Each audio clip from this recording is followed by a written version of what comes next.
In this module, we connect your PKI skills with Azure AD. You'll see how device certificates become signals of trust, drive conditional access, and ultimately decide who gets into cloud apps, from which device, and under what security conditions. Hybrid identity is the foundation your PKI design has to respect. You already have identities in on-prem Active Directory, while more and more access decisions are happening in Azure AD. The key question is, where does authentication actually occur, and what information flows across that bridge? Password hash sync, pass-through authentication, and federation each answer that differently. Throughout this course, we'll keep tying PKI decisions back to your chosen hybrid identity model and its trust boundaries.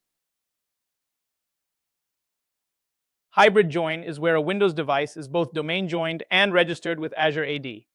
On-prem group policy and your PKI-issued certificates give the machine its traditional identity and configuration. In the cloud, service connection points and Autopilot register that same device into Azure AD, so it can receive modern management and cloud policies. The glue between these worlds is the primary refresh token, or PRT, which lets the device present a single, durable identity to cloud apps securely. In modern PKI, we're not just identifying users, the device itself becomes an identity. Hardware features like secure enclaves and TPMs can safely generate and store private keys and certificates. That allows a device to be managed, trusted, and strongly authenticated even before any user logs on, which is critical for zero trust and conditional access. For an enterprise PKI engineer, a certificate is more than a key pair. It's a structured compliance signal. First, it proves enrollment status. This device or user went through an approved issuance workflow. Second, it binds a managed identity. The subject and SAN fields tie the cert back to authoritative IAM records. Third, it encodes policy adherence. Template, EKUs, validity, and key length show whether security policy is being enforced. Your compliance systems can continuously evaluate all three aspects in near real time. Conditional access is where your PKI signals actually start making decisions. Think of it as a policy engine sitting between every user and every cloud app. For each session, it evaluates device identity and posture. Is this machine hybrid joined? And is the certificate present, valid, and compliant with policy? Only when those conditions are true does the request get a green light. Otherwise, access is blocked or forced through stricter controls, turning your certificates into actionable, enforceable trust. Tiered policy design means you don't treat every asset the same. At the center are your high-value assets: routes, issuing CAs, HSMs, and critical identity systems. These live under strict certificate compliance, the strongest algorithms, short lifetimes, and tight change control. Around that, you have standard access policies for typical apps and services, where you balance security with usability and legacy support. Finally, you deliberately design break glass exclusions, controlled, monitored emergency paths that bypass normal certificate restrictions without undermining the core. When you choose between SCEP and PKCS in Intune, start with architecture and scale. SCEP uses NDES as a proxy, which adds complexity, but it's built for high-volume device fleets and fully automated MDM lifecycles. PKCS talks directly to the CA through Intune, so it's simpler and better suited to medium-scale and straightforward topologies.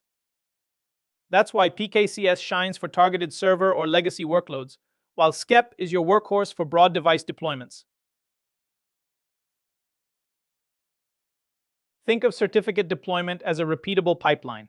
First, you design a secure certificate template that encodes all your PKI policy decisions.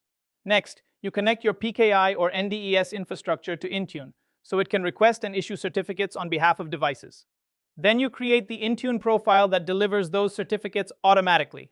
Finally, you scope that profile to the right Azure AD or Intune groups, so only intended users and devices receive it. With BYO'd, the key decision is how much you touch the personal device. Full device enrollment uses MDM plus a device certificate. You get strong device identity, broad policy control, and usually better telemetry. But users feel the impact because you manage the whole phone or laptop. Mobile application management flips that model. You contain only the corporate apps and data, often with per-app VPN certificates. There's less friction and better privacy, but weaker device-level assurances, even though user acceptance is typically higher. Lifecycle termination is your kill switch when a device or identity becomes untrusted. Something happens first. The phone is reported lost, ownership changes, or the user leaves. That trigger kicks off an automated wipe through Intune or your MDM, so local keys and certs are destroyed. In parallel, the issuing CA revokes the certificate and publishes updated CRLs or OCSP status. Relying services then see the revoked state and immediately block sessions, cutting off access with minimal delay. To operate PKI in a hybrid environment, you need visibility from three angles that reinforce each other. Intune gives you deployment status, which devices actually receive the right certificate profiles. Endpoint event logs confirm what really happened locally: enrollments, renewals, failures, and key usage. Azure AD sign-in and conditional access logs then show the impact, whether those certificates are successfully driving authentication and policy decisions. Mature operations continuously correlate these three views and turn them into alerts, dashboards, and concrete remediation actions. When a certificate-based access scenario fails, use a repeatable sequence instead of guessing. Start at the endpoint. Is the certificate actually present, valid, and chaining to the expected route? Then move to Intune or your MDM. Confirm the profile is assigned, applied, and not in an error state. Next, check PKI or NDES issuance logs to see what was requested and what was issued. Finally, review Azure AD conditional access evaluation to understand why access was granted or blocked.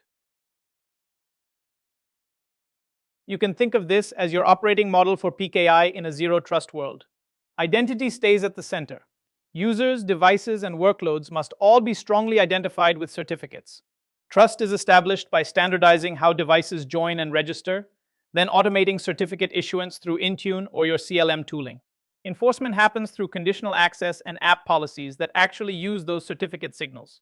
And you continuously monitor issuance, failures, and anomalies to adjust controls and keep trust intact over time.